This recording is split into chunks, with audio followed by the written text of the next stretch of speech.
au jugeant comment? Non, mais ce qui s'est passé à Genève, tout le monde dit que c'était un complot. Les acquis complot et les qui à Genève. Et puis, si je peux dire ça spirituellement, les acquis Makamomo, il y a trahison. Il y a trahison parce que ce qui s'est passé entre guillemets, M. Faye Luna, président Félix, ce qui s'est passé, il y a trahison. Parce que normalement, ce deux-là, réciproquement, il fallait se voter. Ce qui est total trahison et bandit wana na Genève. Mais ce Faïlou a trahi frère naïe na Genève. Et si ka esprit yamabe, nous cela ti Faïlou à partir de trahison wana. Yama makambo nous surtout à mon origine et bandit na trahison ton frère, il faut être solidaire naïe. Ton frère, il faut soutenir. Ton frère passe naïo, il a passe naïe. Passe naïe, il a passe naïo. Mais tout le monde dit mais c'est Faïlou, il y a élection. Félix, la sincérité, la clarté. Les Congo AL News, première chaîne d'info.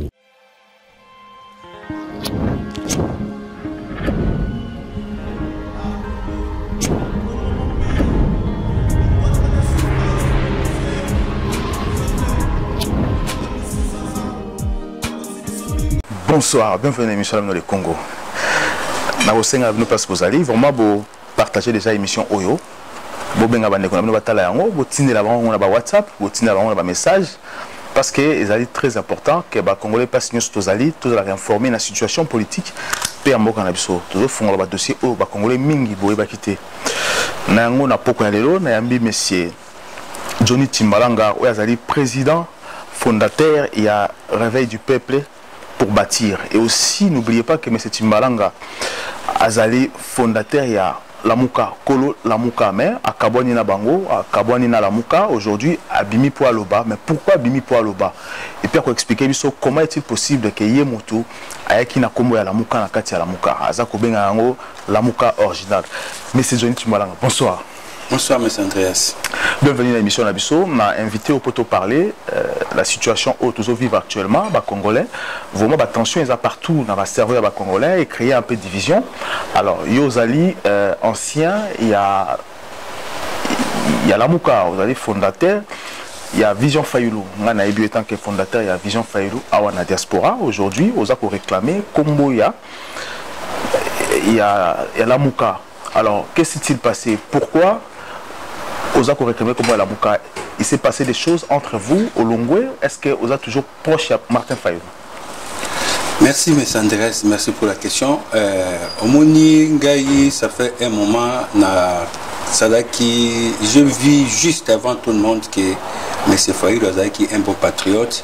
Il fallait qu'on m'aille auprès des Congolais pour tous s'investir, si manaï. Bisoba Congolais, tout le monde est na Bokonsi.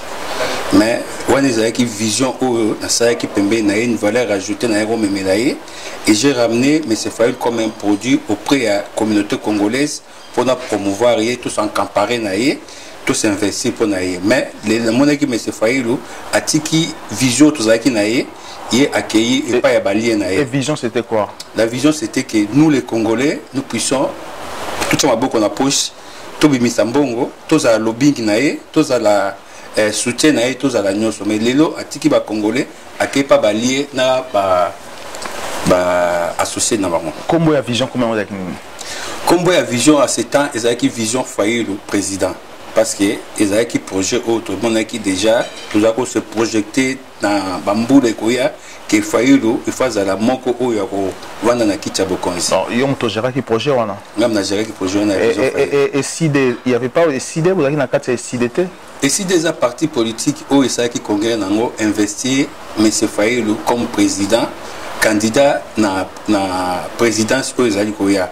Alors biso to zaki ou koleka biso zaki à moment wana ba visionnaire tout monde qui neti et si des ali parti et bimisi biso ko to juillet to ça dit vision zaki neti branche moko ya SID pour tout travailler auprès de la communauté na biso congolais va découvrir M. Fayoulou. Alors, qu'est-ce qui a fait que Kabona? Qu'est-ce qui s'est passé? Il y a eu des problèmes, des rancines. Est-ce que, parce qu'aux autres réclamé, comment il y a la mouka, mais comment est-il possible aux autres qui comment il y a la mouka n'engagent pas ça? Parce que Fayoulou dit que Félix Mouta crée qui comment il y a la mouka. Non, mais tant que ndenge na ebisio vision autre, vous savez qui n'a pas M. Fayoulou. mais c'est Faïlou n'a pas calqué na mona qui va congolais baza organisé ba congolais baza pas assez de moyens pour na remettre na projet où ils qui n'ont objectif à comme président atika qui ba projet on a nyoso la preuve année ba dynamique ba SID ba vision Faïlou les amis de Faïlou nyoso wana atika qui ba moi consulter qui bisoté ya ki makambo élection tant à côté makambo élection moi personnellement nandenge na zako mona makambo pouvait rien attendre ya Kabili. Donc il y a que kota makambo to yebaki ke 2006 2011 Kabili asala makambo kaka nandenge na yango. Alors il y a décidé qu'il y a kota yango na zaki d'accord te ça ce moment là se retira qui na tikali pembeni na vision Faïlou na bimi na tiki makambo wana nyoso nandenge makambo wana lali na kena créer mouvement na ngai réveil du peuple pour bâtir o ezali réveil ezali lamuka. C'est à ce moment-là, la Mouka est qui existence. Ma campo, il y a les qui n'ont noté, et qui déjà lancé un mouvement, on a les réseaux sociaux, réveil du peuple pour bâtir, mais les lois ça comparer dans la Mouka, dans le lobby la Mouka c'est des réveils. C'est déjà une vision dans la comment parce que selon moi qui déjà, bon, on va créer la Mouka après. Et tant on a la vision Faïlou, c'est à ce moment-là, après, juste après, on a créé réveil du peuple pour bâtir. Tant on a dit que le lobby n'aura jamais combat la Mouka dans Faïlou. Na lobela combat la mukate mais na lobela qui réveil du peuple pour bâtir on a longwe le président Faïlou aïbaï que Johnny Azasusu na bisoté a créé ça du mouvement na réveil du peuple pour bâtir où ils allaient la muka originale. Alors que s'est-il passé? Est-ce que Bozan a barankin na Martin Faïlou aujourd'hui? Tout ça quand on a divergence il y a ligne. Il y a un président Nangaï, Namisaki beaucoup, j'ai beaucoup cru. Aza président na ou bien Azalaki président na yo avant. Azalaki président Nangaï. Aujourd'hui, je mets les choses dans le contexte. Le long à Azasou Kourou n'a été donc Aza Monsieur Faïlou parce qu'il y a un projet Naï, un projet. Alors aujourd'hui à quelle élection Azalaki candidat à Genève, la Mouka, ce qui s'est passé à Genève, aux gens au comment, aux analysants au comment, est-ce qu'ils ont apprécié ou bien aux jugeants au comment? Non, mais ce qui s'est passé à Genève, tout le monde dit que c'était un complot. Les acquis complot et les qui à Genève. Et puis, si je peux dire ça spirituellement, les acquis Makamomo, il y a pas trahison. Il y a pas trahison parce que ce qui s'est passé entre guillemets, M. Faïlou, président Félix, ce qui s'est passé, il y a pas trahison. Parce que normalement, ce deux-là, réciproquement, il fallait pas se voter. Ce qui est totalement trahison et bandit à Genève. Mais ce Faïlou a trahi frère Naye na Genève. Et si ka esprit Yamabe, nous cela ti Faïlou à partir de trahison. Il y a un makambo nous sur tous à origine et bandit na trahison. Ton frère, il faut être solidaire Naye. Ton frère, il faut soutenir. Ton frère passe Nayo, il a passe Naye. Passe Naye, il a passe Nayo. Mais tout le monde dit mais c'est Faïlou. Il y a élection. Félix, la sincérité, la clarté, a dit que frère Naye a voté frère Naye. Mais frère Naïn a tourné à voter, a préféré à ça la ruse. La ruse des alliés politiques, il y a mabé à Robomba le côté, à Robomba vérité. Il a préféré à ça la politique. Alors, esprit on a ruse, et là, il y a un moment, on a tilelo, Faïlou a la ligne à ruse. Parce que Faïlou a dit que Félix a trahi rien. Non, mais les choses sont claires. Bah, votre est comme public. Dernièrement, on a tout le monde à M. Mouzito, à outil même Kolobake. Félix a voté qui ne connaît pas lien au bazar dans l'église, n'a pas ni a voté qui ne connaît bon ne connaît Faïlou à son tour. Pourquoi voter qui ne connaît pas? C'est là trahison. Modi Mabé, il y a jalousie et botamiona. Parce que Félix Tshisekedi, l'actuel président de la République, dit clairement que on peut dire aussi que Martin Faïlou a signé qui d'accord à franc-maçonnerie pour la candidat à maman. Mais c'est clair, mais c'est ma bitumbo est au bout d'un bitumba ténèbres dans la lumière. Mais c'est Félix à ça qui choix, il y a aussi la politique, il y a clarté, politique, il y a noblesse. Mais Faïlou à ça dit choix, il y a aussi la politique, il y a ruse, politique, il y a manipulation. Il y a un autre la différence. Mais pourquoi c'est la manipulation? Qu'est-ce que la manipulation est jusqu'à présent? Manipulation est bandit na ligne na bango. Au moins, ils sont totali na Genève, tant babimaki, mais c'est Faïlou de 1. Batro, monsieur, va Congo, dans ce moment, le babatouté. Alors, il y a porte-parole. Il y a porte-parole commun pour na Bitumba. Il y a élection sans machine à voter avec un fichier nettoyé. C'est ça leur ligne. Il y a un babimaki na ligne. La ligne, on a président Félix Salinga qui a monté. Baboua qui est propre. Babisoki, aux anabisoté, yo, politiquement, aux morts. Ce que comme il est bitumba ye a poni na enzela mususu.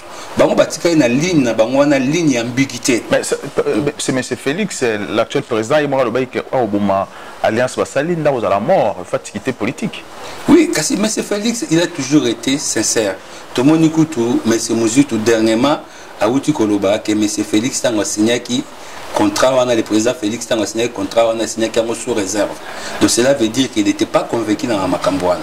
Azako salango azomo na makambouana tellement ils a dit sanga baninga na kenena baninga na ta ndenge to kenema il n'était pas convaincu, il a mis sur réserve le loba révélation on est bimi mais c'est Mouzoutou bimi sango. Cela veut dire que président Félix azaki toujours na ligne à clarté azako tambouana bandeko na ye na ndenga bosolo et naturellement il ndizaki leader il fallait bango nyoso baza sima na ye ba memaye mais le lot moni na Genève et comme qui ça sous yete. Mais c'est Fayou la mais je rappelle que le mois de février, Yozala qui est toujours dans Vision Fayou, le mois de février passé. Ça fait un moment, qui y a Vision Fayou, mais ça fait combien de temps? Tellement j'ai une noblesse na politique, ça fait combien de temps, Longwe? Oh, ça fait au moins depuis, ça fait 2 ans. 2 ans, Nazadi Banda et l'activité à Vision Fayou. Ça ne fait pas. Est-ce que en février, l'année passée, vous avez quitté? Ça fait 2 ans au moins. Est-ce que Faïlou, vous avez dit que non, Félix a candidat à la banque pour couper sa banque, va voir la députation, va gagner, mais et puis sa banque ouverture, va voir. Non, tant que vous avez travaillé dans la Vision Faïlou, tu as dit que Félix a été adversaire, il y a Makassi, mais tu as dit nous, on prenait la primaire au sein de l'opposition. Tous les cas, la primaire, mon public. Que le peuple congolais a partagé dans l'opposition. Voilà, mais tout cas, moi, commis ma trahison. Comme ma trahison. Ma trahison à Genève. Voilà, tout marqué poste revenir juste après. Les Congo à El News. Le Congo à El News, merci. Les Congo à El News, première chaîne d'info. Je rappelle que Nazana, c'est Johnny Timbalanga, vous avez président fondateur, il y a un mouvement Réveil du peuple pour bâtir. Mais c'est Timbalanga. Alors, tout côté maintenant, la réalité, aujourd'hui, le président Félix Tshisekedi a l'état de lieu à la République démocratique du Congo. Bon, nous, ce qu'on voit en face de nous, l'état de lieu à Congo, est catastrophique aujourd'hui. Étant que M. Timbalanga, si le conseiller à M. Félix aujourd'hui Tshisekedi, le PSAE conseil, comme conseiller, le PSAE conseil, que doit-il faire premièrement, étant que le pays est à chaos? Oui, mais il faut déjà quand on lobby, il faut d'abord commencer par faire l'état de lieu. Nous avons le président, le ministère, audit. Donc le ministère, audit pour à quel niveau le ministère pour partager bilan, il y a l'équipe, par écrit, il y a les audits, et puis il y a déjà la première fois, ça l'inventaire, il y a la minute des affaires courantes, à déjà instruction, dans le ministère, chaque ministère a sa audit, il y a faire gérer le ministère. À partir de là, on saura ni les gens dans la caisse, ni le ministère éthique, le projet, ni en perspective, et puis tu vois, d'abord, il faut savoir régime est-ce qu'il faut qu'on est-ce qu'aujourd'hui il faut qu'on Kabila parce que le président Félix dit clairement que à ce la politique il y a Nelson Mandela pour mettre le Congo en paix. Est-ce qu'il est intéressant pardon à Kangaba Kabila, à Kangaba ministre à Karatsa Boloko pour diriger la tranquillité? Au moins makamboleki na Congo les gens makambo spirituel. Tous en makambuté il y a ko kanga ko sala nini parce que mutu oyo na Congo azana monopole ya kolobaki nga na kokanga mutu boy azate. Lelo na Congo il y a pas la justice. Donc makambo to kokota na terrain okanga bato wana te. Nous devons kokota na terrain ya ko restaurer état de droit. Kocha justice à malamu et à ce moment-là justice tango kozala batu ko azana problème na monsieur Kabila ou azana problème na mutu songolo azana dossier mutu songolo akena justice est convoqué monsieur wana na minute il y a pas de chasse à l'homme ou bien mutu moko wana to lokasu to bomana nzamba sa biso grâce makambo leki malamu makile tangite to saisir grâce wana to batela ngo malamu. Est-ce que Félix Tshisekedi à cause de la bon président? Oh, bah si tout est à la bon président parce que sagesse déjà stratégie oyo à sali pour comme président ba congolais ba comprendre moi ils avaient ligne nangai na Kabila fallait que na bango machine à voter ou pas machine à voter stratégie wana est payé lelo yango moni Félix a commis président parce que a la sagesse moni les bato bazako lobo atanga te tout ça non l'intelligence ezali ba diplôme te l'intelligence est où ta nzambe sagesse est où ta nzambe Félix na moni a l'intelligence d'en haut azapi na sagesse d'en haut pour moi je sens que il sera un bon président par rapport au pouvoir naïe na régime à M. Kabila. On ne croyait pas qu'il y aura quelqu'un où à réfléchir Kabila dans niveau que Kabila Fongola Moutema tout récupérer le pouvoir au peuple. Mais et là on y face à là aujourd'hui parce que la pression Martin Fayoulou meeting Nangeli aujourd'hui Félix aussi à tout ça meeting Nangeli est-ce que c'est important qu'il n'y ait pas répété meeting Nangeli place Martin Fayoulou à Salati? Non mais maintenant qui IDPS meeting na bango Nangeli des alliés bazar au fêté ndenge Félix président Félix a commis président mais monsieur Fayoulou oh yaza ko sala azar otambola partout na kombo ya Nzambe na monoko Nzambe wana nga na osenga monsieur Fayoulou ayo sa question était parce que va professeur bimaki enda za président te yango nazolo bate ayo ki Nzambe wana sonité azolo baza mwana na Nzambe aza mukristo abanga leta makambo ndenge komi olinga te osepela te basi ba tranchango balobi décision à cour constitutionnelle des alliés irrévocable mais oyo monsieur Fayoulou aza osala lelo ezali désordre azali ko défier l'état alors tant on défier l'état azan ba mibeko nango l'état va agir après ba congolais ba komono ba sadi monsieur Fayoulou boye tout le monde na campagne na ye ba lobio ba maltraiter monsieur Fayoulou boye mais ba to ba bosani ligne oh monsieur Fayoulou makambo za ko loba na campagne na ye bon permettre te mutu à installer ba bureau na ba machine à voter on a tout ezali ko défier l'état tant on défier l'état peut avoir l'État. C'est pour ça même campagne il y a des complications. Ils ont dit par rapport à propos na Moko et il veut maintenant qu'on se victimiser. Voilà. Ça d'accord dans la politique on arrive. Voilà, c'est comme la émission Nabiso.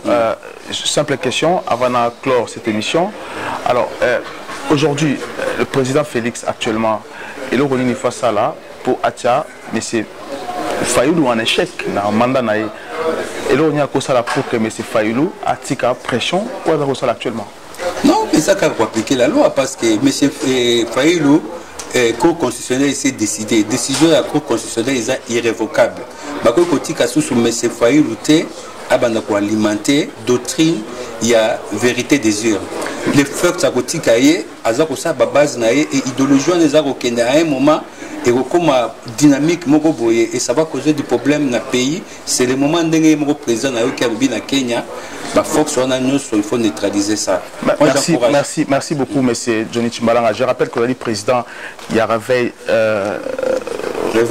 du peuple pour bâtir. Merci pour partager cette émission partout où vous pouvez s'abonner surtout. À très bientôt.